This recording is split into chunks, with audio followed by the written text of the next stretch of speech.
day, vegan! And good day mga kabeshi! So ayan, Vince and Ruth. Sino si Ruth? Ba't nandito ka?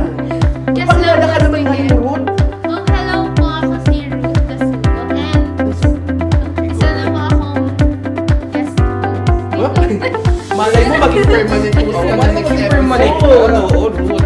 So ayan, total nandito ka lang po kumain ng tao.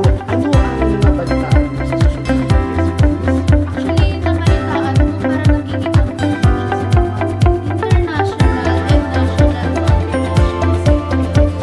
sa sport. So ako naman balita ko kumain daw siya sa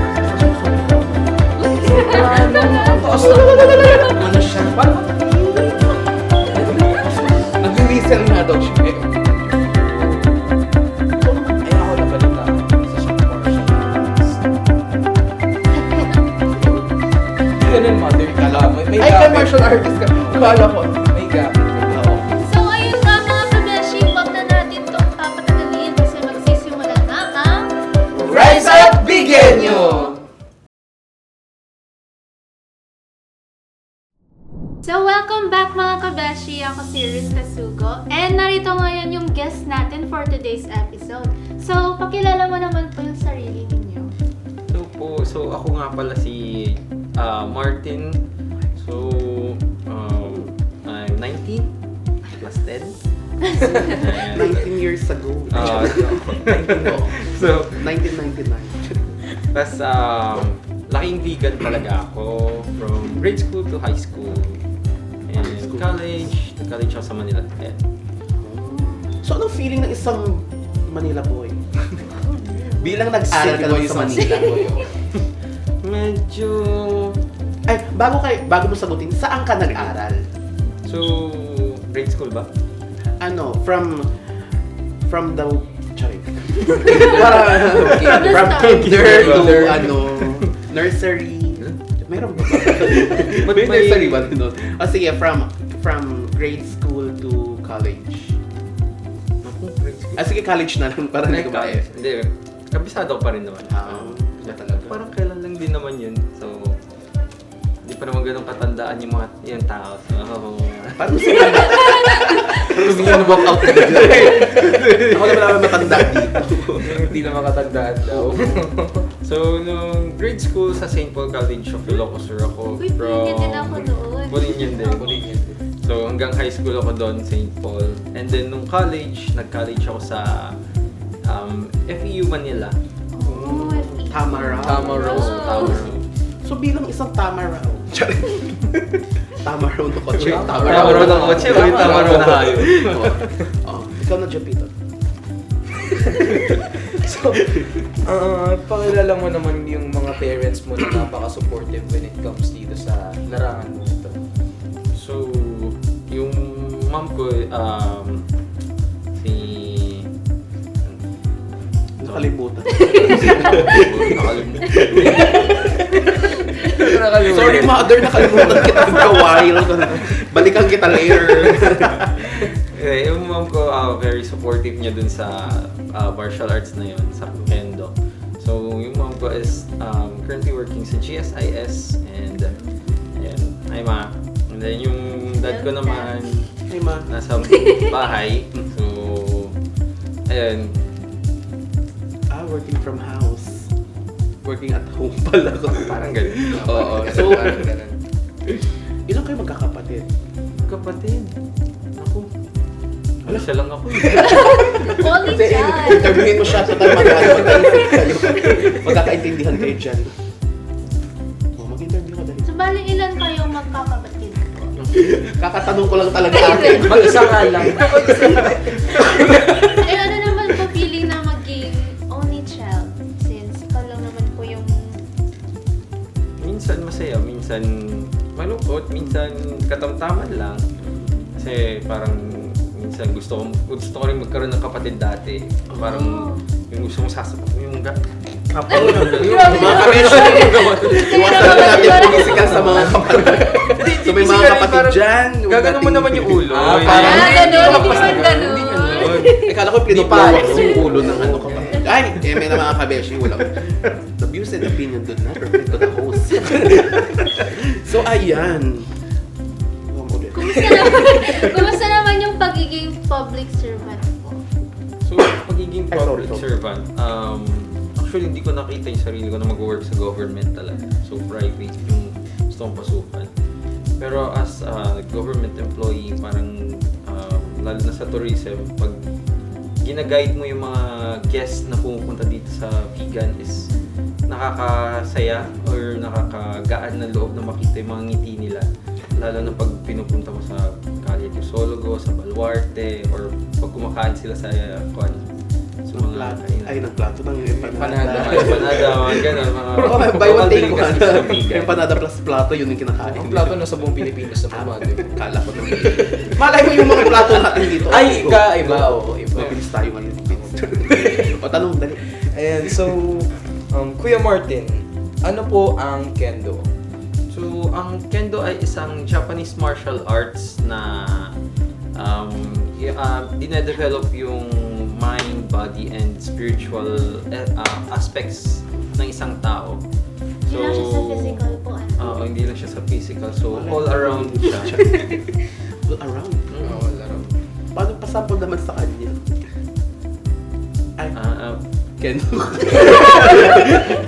Bigla kayong gigil. Ay, sorry. Kala ko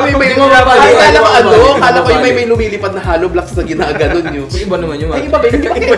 Iba yun? Pero parang one time may nakita ko kasi hollow blocks Taekwondo kasi yun. Ay, taekwondo. Pasapol naman. Ay, nakasali Oo, lang. Takpan mo muna ng dapat ka kasi ng kortina ka next time na. So, ayun. So, ano po yung tawag sa mga gamit sa sport na to? And ano yung mga gamit nito? So, yung primary na gamit namin is yung shinai, yung sword namin. Ang shinai is made of bamboo. So, 4 na slots yun. So, perform nila as a sword. Tapos may iba't ibang parts din yun. And then yung uniform namin for the top is the kendo gi, kung tawagin. And then kendo hakama for the lower. Tapos yung armor naman namin is composed of 5 parts. So yung men, yung do, yung kote, and yung tare. 4. Ba't di ka nag-uniform? So next time papakita, mga kabesyo, tingnan yung mga slideshow niya. Pero susunod na yan. Makikita naman yan sa video kung video naman tayo papakita dyan. So mahal yung mga ano mo, yung mga gamit mo? Mahal mo or mahal yung presyo? Pareho eh. Pareho eh. Yun nga, ang sabi nila is ang kendo nga is an expensive martial arts kasi Rich kid. pero meron naman na kami nare-receive na donations from yung mga senseis, ganun. Senseis or teachers. Yes. So, nakaka-receive kami ng mga donations na armors, uniforms, ganun. Yung mga pinaglumaan na nila. Pero usually, yes, Kendo is an expensive martial arts. Kasi yung shinai, pag nabasag yun, kailangan mong palitan usually yung slot. Hindi naman buo, yung slot niya. Or minsan, buo na lang para mas okay. Ganun. Tapos yung armor naman, tumatagal din naman yung armor. Siguro 10 years or more than 10 years. Depende sa gamit. Eh, yung sa'yo po, meron pa rin ba? Parang Yung armor daw niya kasi. Yung armor daw niya. So yung unang set ko ng armor is tumagal siya ng 10 years. More than 10 years ko nang gamit. Pero may mga binili niya rin akong ibang armor pang substitute lang para mas tumagal yung lifespan ng mga gamit. So yung ano yan, yung nilarangan na, ano yan, yung kendo na, ang tawag dyan, yung kendo. So kinikilala ba yan bilang isang sport dito sa panahon ngayon? So some people call it a sport pero most people call it a martial art. So depende sa'yo kung paano mo siya ikapan. Pero yun nga, since may competition na siya, it's sports martial arts na siya. Now, Kuya Martin, kwentuhan mo naman kami sa mga nasalihan mong competitions. Competitions, marami na ako nasalihan eh. Local and international. Ay, international. Lumalaban din kami international. So, Domestic ko lang. Ay, charing. Local nga, domestic. International may domestic. Ay, di ba? domestic pala dapat yung term natin. Oo. Yeah. Uy, hindi lang yun, baka mabash ako. Mga kabeshi, mga katuwaan lang yun, baka i-bash nyo. Eme lang yun. No? So, ano yun? The Visa and the Ocean. So, ang first international tournament ko is sa Hong Kong. Nung nag-exam ako for my first Dan.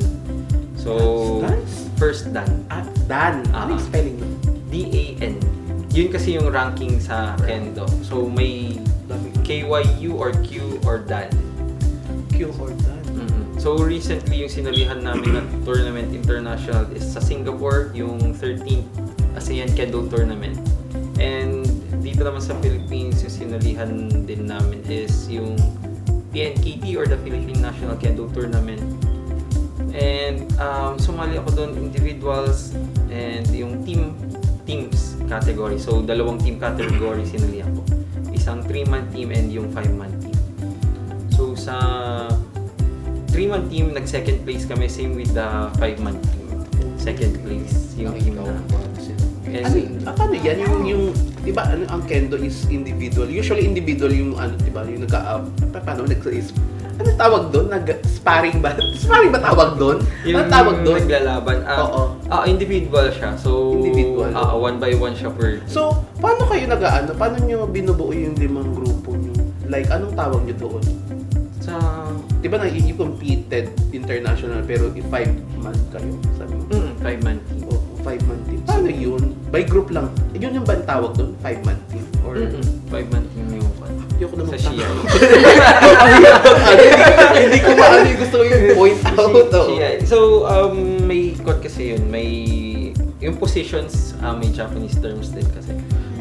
So, yung Marami first talaga one siya. is Sempo, second Jiho, third is Chuken, Fukusho yung fourth, and Taisho yung fifth. Ano na yung rank mo po ngayon? So, currently, ang rank ko is 4th Dan. So, kasi pumasa ako nung PNKT, nag-exam din pala ako ng 4th Dan. Ay, may test pa pala yun. Sensei. Kala ko yung nag-activity kayo ng... Ay, hindi. Iba pala yun. So, yung lang, taekwondo pala yung iniisip ko. Wala palang test doon. Oo. So, ayan, Vince. And so, kasali po ba kayo sa organization dito, local, dito sa Philippines National Organization or international organization? Yes, yung current na UKFP or the United Kendo Federation of the Philippines, member ako nun. Since yung home dojo ko nga or home club ko is sa Iga Kendo Club, which is based sa Quezon City. And then, yung UKFP naman is registered sa International Kendo Federation. And yun nga, sana pag dumami yung members ng Ilocos Surqueño kay Kendo Club is ma-register din namin sa UKFP. Sali kayo, guys! Kaya isasali namin si Mama Che, si Ate Ruth, si Sir Ang tanong, pagsasali ba ako may kasya bang uniform sa akin? Kakasya! Meron at meron! Exclusive. Meron at meron! Pero mahal yung uniform na sinabi niya. So, okay, mga kabeshi sa mga gustong mag-join dyan, kindly contact nyo na si Sir Martin. Contact nyo lang ako or si Vince. Yes, may sa page member. tayo, Ilocos Yes, Surqueño kay Kendo Club. Ayan, so... So, ikaw naman, anak. Ano magtatanong? So, ano po yung fighting style ng Kendo? Ano yung tawag sa mga strike? Diyan na tayo magkakaroon. So, fighting style is, or fighting stance is meron kaming ibang stance.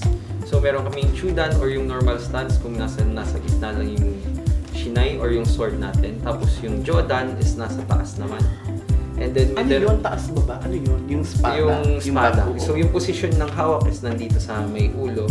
And then, chudan is sa gitna lang. And then, yung nito or yung dual sword techniques. So, dalawang sword yung gamit na. For the point system naman ni Kendo, meron siyang sa men or ulo. And then, sa kote, yung braso. Nasa braso And yung then- spada. Ay, Hindi, hindi. kala ko dito. Ay, May gear kasi dito. May gear tayo dito. Tapos, do, yung torso natin. And then, the tsuki sa may throat or thrust. Ay, bakit? Bakit pati dyan kailangan tamaan? Pwede Kasi pero parang meron siya. vital points ng isang tao kasi yun, yung tatamaan. So yung ulo, so yung braso, then yung torso, and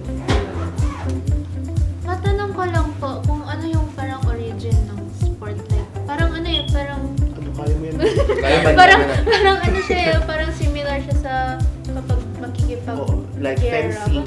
Ganun. Walang gera na. Gera. Oo, napakikita like Like, nasa parang fencing. self-defense. So, kendo is a Japanese fencing. So, sa western okay. yung fencing is yung manipis yung espada. Japan, anong tawag mo? Yung manipis na espada? Yung normal na fencing lang, yung western style na fencing, di ba? style. Tapos, eastern style or Japanese style ng fencing is yung kendo. Kala ko yung ganun. So, from the ancient Or- times pa siya ng mga samurai, yung kenjutsu, gano'n.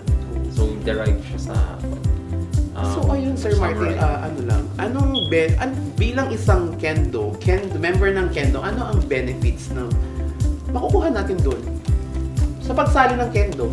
So, sa pagsali ng kendo is personal development talaga siya.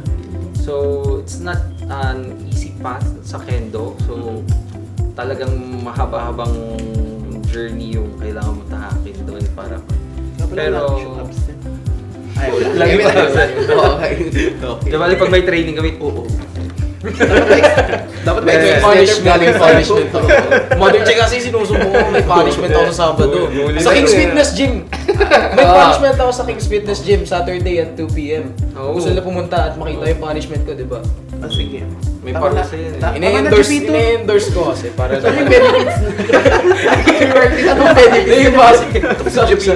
Sorry. Ranking myself. So, aside sa kendo, Wait lang, ano yung benefits nila? So, ayun nga, ang focus kasi ni kendo is personal development. Yung Reiki Reiho, kung tawagin namin is yung etiquette. Pinaka-importante sa kendo yun kasi sa etiquette, magsisimula na magbago yung personality mo. So, to follow yung discipline, yung respect mo for others, and basta marami. Pero pinaka-importante sa kendo is yung discipline and yung respect. So paano yun? Ano maging, ay hindi, pwede ba ano dito? Yung usually punishment ng mga hindi ko na sinasabing salaulo. Yung mga yung matitigas yung ulo ng students, usually. Pwede ba sabihin dito? So, hindi naman siya technically as a punishment. So, part pa rin siya ng training na kumbaga, yung subri or yung practice hits namin is, kunwari, 20 lang yung gagawin na for the day, and since makulit ka or magulo ka, dadagdagan natin ng 30, so mag-i-increase siya, gano'n. Paano yun? Ay, hampas mo sa kanya yung kahoy. Hindi Ay, naman kala ko yun. hampas. Hindi naman Problem yun. na. Yun yun. Ay, mga kami siya, hindi walang pisikalan dito. So ano yun? Paano yun? Parang, ano yung binabasiwas lang yun? Ano yung training? Wala siya. Yung practice hitting, so, men, suburi kung tawagin namin yun. Practice swings. Suburi! Or yung, kung naka-armor kaming pareho nung Aite or nung Motodachi is, mag-i-increase lang kami ng oras para madagdagan yung endurance. So, ayun nga, hindi siya ang punishment, kundi part siya ng training. Okay. So, Vince. Parang kinakabahan Kinakabahan ko kasi So, Training level. aside sa kendo, ano pa ang ibang sports na ang nahilig ni Sir Martin? So, dati mahilig ako sa, nag-taekwondo rin ako nung grade Pasapol school. naman yun. Example. Butterfly kick. Uy, hindi mo kaya yun. Maganda sa akin. Natry ko yung butterfly kick noon, nabalibag ako sa pro. Masakit ako. naman. Parang may random na pinsan ako natin nagta-taekwondo. Butterfly kick ka nga. Ginaya ko, ay, diretso semento. Masakit Bakit pa. makahirap? Naging butterfly ka. Oo, butterfly. Lumipad naman. Lumipad naman. Baka mamaya nga naging ang butterfly, diretso na ako uod. Shoutout lang. Shoutout sa mga uod kong friend dyan. O Vince, tanong, dali. Ay, bano sa Sabado. So, ayun. So, any other hidden talent ba ni Kuya Martin? Talent. Kasi na ko nun, may kumakanta nun sa Plaza Ay, ba yun? Kasi, sample! Sample ka Sample! naman. Eh. O, hindi pa yung kilala yun. Hindi mo kilala. Kilala. Baka yung kabal ko lang yun. Kambal. Oo.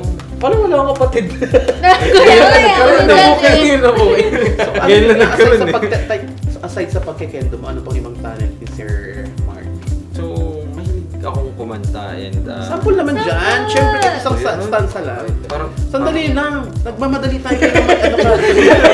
Kailangan Mag-play ka! Play ka na. Napasample na di Pasample ka. Go, Sir Martin. Kaya natin yan. Hindi kaya nalalamunan ko ngayon. Pag kinendo ko yung leeg mo. Pasample ko naman, Sir Martin. Kahit pa paano marinig lang yung magandang boss, Sir Martin. Pagka maganda, di tayo mga copyright.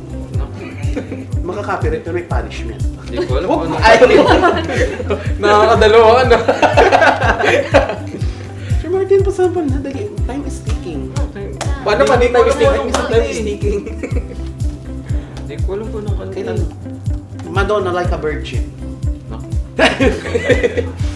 Gulat ka dito. Ano ba yung mga kanta na mostly Oo. pinapakinggan mo na genre sensei? Yung K-pop. kaya mo chanta. Mostly nasa pop-punk yung kanya. Sige pa, isang punk naman siya. From the bad person. Green Day. So, ano ba?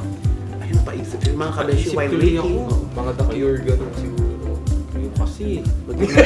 Vince kasi, intermission mo masama- si ano, Chepito. Hindi ako pwede mag-gana dito kasi bang madagdagan. Di ba, madadagdagan ko na lang yung training regime. Okay din. So may mga kabeshi ayaw niya mag-sample, madadagdagan na lang. Dahil pala hindi lang ako nagsalita. Oo, dali. So sa mga free time mo, usually, Kuya Martin, ano yung mga ginagawa mo? Kumakanta. Aside from Aside from kumakanta, nagkikendo, Kumakain. sabagay.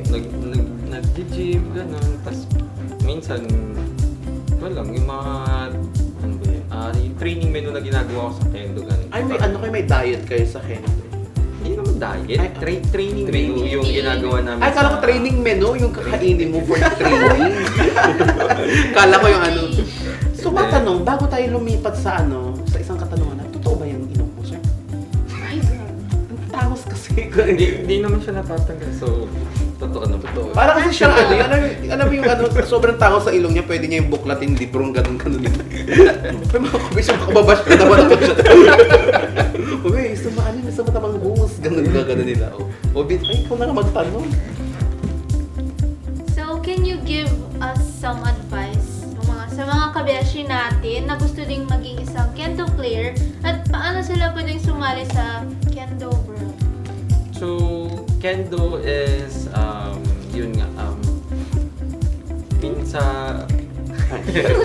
sorry. Na-inspire Sige. lang ako. So, ang kendo, madali lang siya pag tumagal na. Pero sa simula, mahirap ang kendo. Pero kung dedicated, patience, kailangan mo ng patience.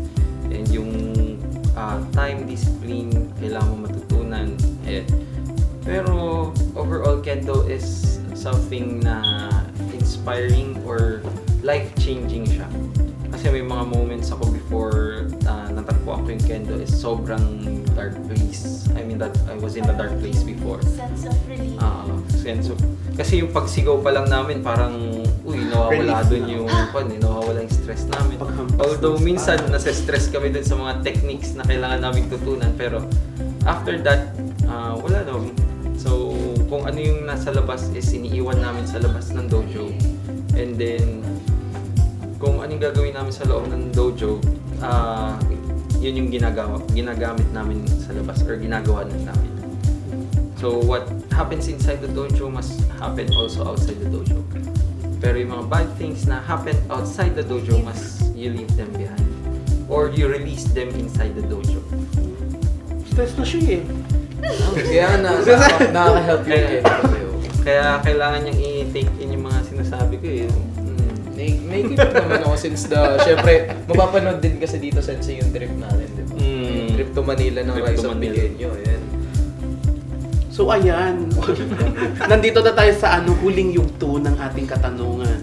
Bago natin tapusin to, itong email isa akong tanong. Paano sila pwedeng sumali sa grupo niyo? So sa kendo, pwede sila, dito sa Ilocos Sur Yes, kasi is, pwede Visayas. silang, pwede naman Visayas.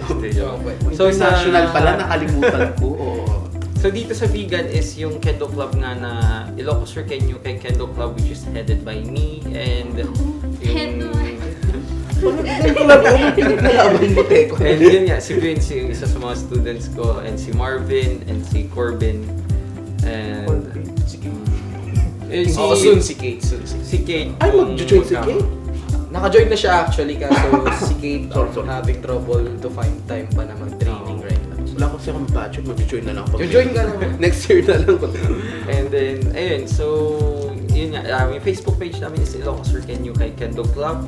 Pwede nyo siyang follow or makikita nyo naman yung shared post ni Vince kung sinishare mo ba. Sinishare sensei. Uy, Sinishare. mamaya, titignan ko Sinishare ha. ko. Ang sinishare ko yung ano daw, pati UKFP sinishare ko sensei at pati Metro Kendo Club. Ayun.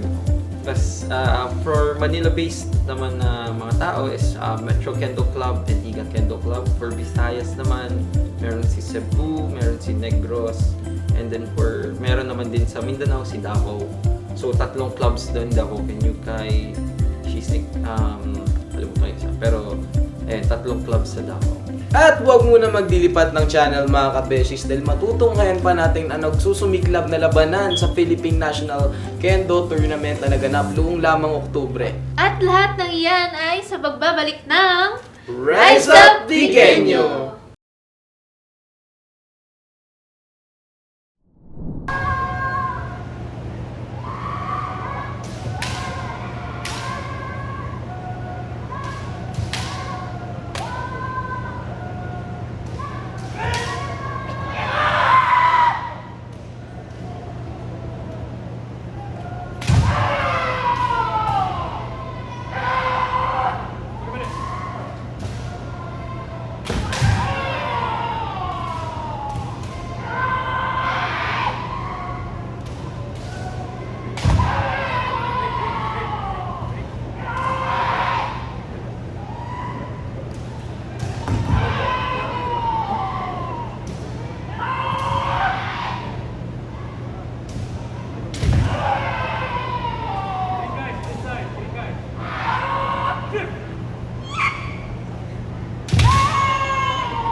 pwede dito sumali yung mga international.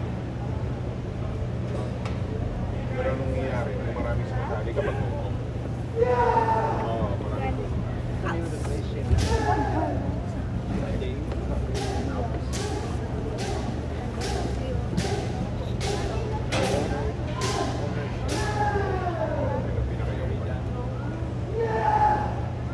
Tapos na siya.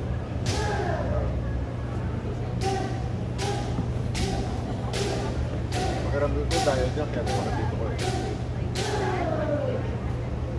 Paulit-ulit. Pwede mo na kayo.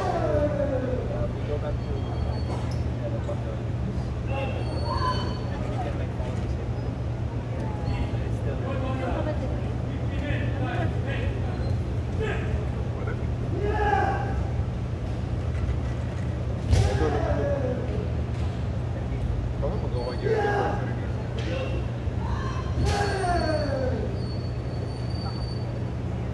Hindi.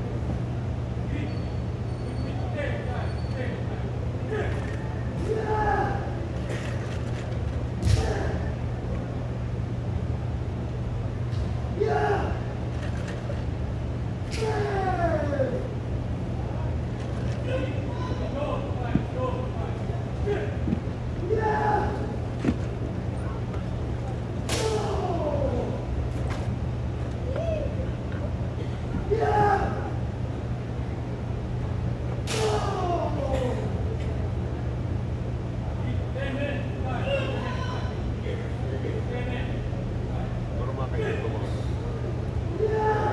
Puro kailan ko mga. Puro babae na gumalaw. Kailan na.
Paano ba t-shirt mo?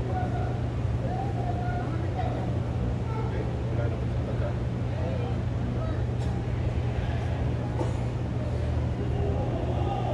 Nakita mo nga yung series din. Like, parang hindi ka nakaka- hindi ka nakaka- Basta Jerome! Jerome! Nice one! Oho! Ang ganda ko ito.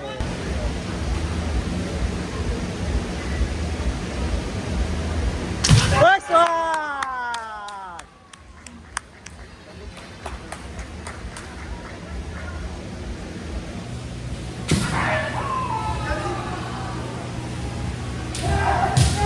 Nice one!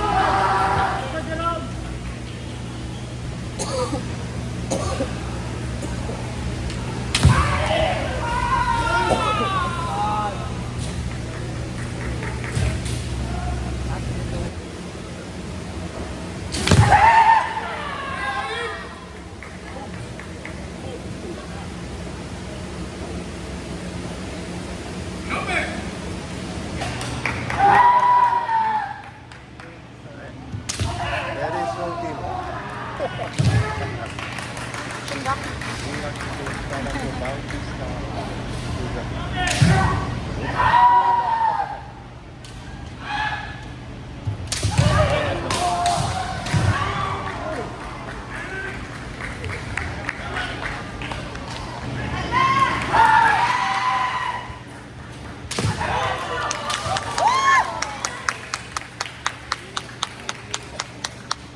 So ayan, welcome back mga kabeshi. Nakita na natin ang laban ni Sir Martin no naganap noong Oktobre. So ayun, Sir Martin, iba talaga ang nag-iispadahan. In terms of kendo talaga. Ganun. Ibang pencil. Ay, pencil. Western pencil. Parang iba yung napanood ko. So ayan, Vince, ano masasabi mo doon sa naganap na laban ni Sir Martin? Ayan, so since personally, nandun ako. Ay, nandali ka pala. Oo, nandun ako, nanonood ako. Tapos may one time na nakatulog ako. Umakyat na lang si Sensei dun sa taas. Sabi sa akin, Siyempre, Yung pala ang role mo doon, natulog ka lang. Nakaganon ako na sa cellphone. Ay, ganun ba? Nakatulugin ko na pala. Uy! Ginanong ko talaga siya. Dapat pinag-ano mo na naman to. May punishment na naman to. Dagdagan mo sa Saturday. Madadagdagan sa Saturday yan natin. Pero personally, nakita ko yung dedication ni Sensei talaga sa sport. Tsaka yung precision niya, nakita ko. So, congrats Sensei. So ayan, Vince. Ano bang ikaw, Ruth? Ano wala ka na bang masasabi kay Sir Wala Martin? ko masasabi sa Parang laban. very nakaka-inspire siya. Kasi Malay mo nagsimula siya mag-join sa... ka din, Ruth. Mag-join din sa atin, Nagsimula siya syempre. nagsimula siya sa... Parang curious pa lang siya doon sa sport na yun. Then, na siya. National So, parang competition na ba yun? nakaka-inspire, National competition ba yun? National. National, okay. National competition. At yun nga, Sir Martin, dahil tapos na tapos na ang interview ngayon, pwede ka na mag-start mag-plug sa mga gustong mag-join ng mga join sa sa sports ng Kendo and pwede ka na mag-shoutout pagkatapos. Ayun, so sa mga gustong sumali dyan, follow nyo lang yung page na Ilocos Sur Kenyukai Club sa Facebook, and yung sa Ilocos Sur is Y yung Ilocos, so hindi siya I. Evo. Yun yung linagay namin. And for Manila is yung home dojo ko is Ika Kendo Club, and yung isa pang dojo is Metro Kendo Club. And for more updates sa buong Philippine Kendo is United Kendo Federation of the Philippines. Parang very established na siya. Oo. So ayan ulit, Sir Martin, maraming salamat dahil nakadalo ka sa aming munting segment at station dito sa Rise Up Bigenyo. So ayan, Vince, pwede na tayo mag-start. Shoutout ka na! Bago tayo mag-shoutout ka na, Sir Martin. So shoutout nga pala sa mom ko, hi ma, and kay Papa, hi. Kay Bebe Loves. Ayun, Bebe Loves. Sino ba? Kay Ate, Babe, anong tawag mo? E-babe. E-babe? Nasa TV na. Basta. So ayun, wala ka naman nakalimutan, pwede mo shoutout. So, yung mga Department sensei heads. ko. So, yung mga sensei ko and Kala ko senpai ko. department So, Wala na. so, yung mga sensei ko, senpai ko sa Manila, hindi ko na kayo isa-isahin kasi madami kayo. Hello po. Peace. So then, Wala so, na. wala na. Ay, kala ko wala na. So ayan mga kabeshi, tapos na ang ating isang episode. So Vince, baka gusto mo mag-shoutout ngayon. Ayun, so first off, shoutout dun sa mabuting mag-aaral na sikat. Shoutout sa'yo, anak. Get well soon. Ayan. Shoutout sa'yo, Mama Che. Shoutout kay Ate Ruth. Ayan. Shoutout kay Kuya Pablo. Oo. Sino yun? Of course, shoutout kay tawag dito. Shoutout sa mga fellow Kendoka student na tawag dito na under din ni Sensei Morgan. Sila Marvin at Corbin pala. Yes, ayan. Ayun, paghandaan niyo yung training natin. Tama. Gusto ko yung handa yung training natin. Parang wala ako sa tabi niya pag sinasabi ko. Nakakatakot. So ayan naman, Ruth, ikaw naman, mag-shoutout ka na anak. Shout out po sa mom ko and pati kay Jen. Oh. Shout out po sa kanila kasi wala lang, gusto ko lang. Sino? Bagong episode, palipat-lipat tayo ng mga host. Para ang lakas ng tama ng mga host ni recently ha. So ayan pa, Ruth, i-shoutout mo lahat ng gusto mong i-shoutout. Shout out na rin sa Psych Fam sa UNT at Teachers mo. shout out din sa mga teacher ko sa psychology and pati rin sa friends ko, si Sofia, si Zed, si Jiro, and shout out pa sa kanila. Yung dean mo. Shoutout sa din niya. Kay Sir Erwin, So ayan, nakakalimutan niya i-shout. Yung mga magulang mo, wala na ba? Ayaw mo i-shoutout. shout out din po, shout out sa buong angkan ko. Ayun, oo. Nilahat naman. Okay. Special niya, special. Oh, special someone. Kasi hindi Oo. pwedeng By nasi-skip the yun. producer. Ah, The special someone. Special ka. O ano, clear cut. Cut ka. Uy, ikaw, te. ay, Ikaw. Shoutout mo yung Bebe Kicks. Ah, Hindi pwedeng wala yun. ay, wag, hindi po kasi. Ay, hindi open daw. Shoutout, tita. Dapat malaman mo na to. Ay, naku, lagot ka. Dahil na. So, tita, alam mo na next time na itatanong mo kay, kay Ruth. Sino yung Bebe Loves mo? Ganun, oo. So, ayan. Ano mga kabeshi, shoutout po sa aking mga kaibigan dyan sa mga katumbang baso. Si Mark Llanes, usually siya na natira. At kay Michelle Raquepo. Ay, Michelle Raquepo. Ay, pamurka pala si Raquepo. Shoutout sa'yo. Ay, yung lady guard namin sa Barangay Hall. Michelle Raquepo pala. Mga ka-shot soon. Oo. So, mga ating minamahal dyan ng kaibigan sa Mariela Ponce Salon, to my barangay councils, Morena councilors, Studio, mga Morena Studio. Shout out sa mga kaibigan sa Morena. Keep it up. And yun lang. Shout out to my dog, si Oreo, at to my cat na si Balmon. And Kuya Martin. Kuya Martin, we would like to take this opportunity to thank the city government of Bigan, headed by our dear Mayor Randy Singson, To our Vice Mayor, Attorney Glendale Benson. to the 9 City Council, the council heads, to the SEPO department, and to all department heads of Bigan City. Officials. So, to the producer, to our producers, Sir Eric, to our cameraman, Sir Konkon, and to our editor, Sir Kevin, and to our Facebook account. So, huwag kalimutan mag-like sa aming Facebook account. Ayan, Rise of Bigenyo. And malay nyo kayo ng susunod na upo dito. And malay nyo ma-hot seat din kayo dito. Ho. And so, we also have a YouTube channel, Rise TV Gun Productions. Don't forget to like, share, and subscribe para lagi kayong updated sa latest naming episodes. So, ayan, Vince. Sino ka? And ayan, see you ulit next week. I am Vince. I am Martin. I am Ruth. And I'm Mother Che. And this is Rise of Bigenyo. Merry Christmas and Happy New Year! Bye-bye!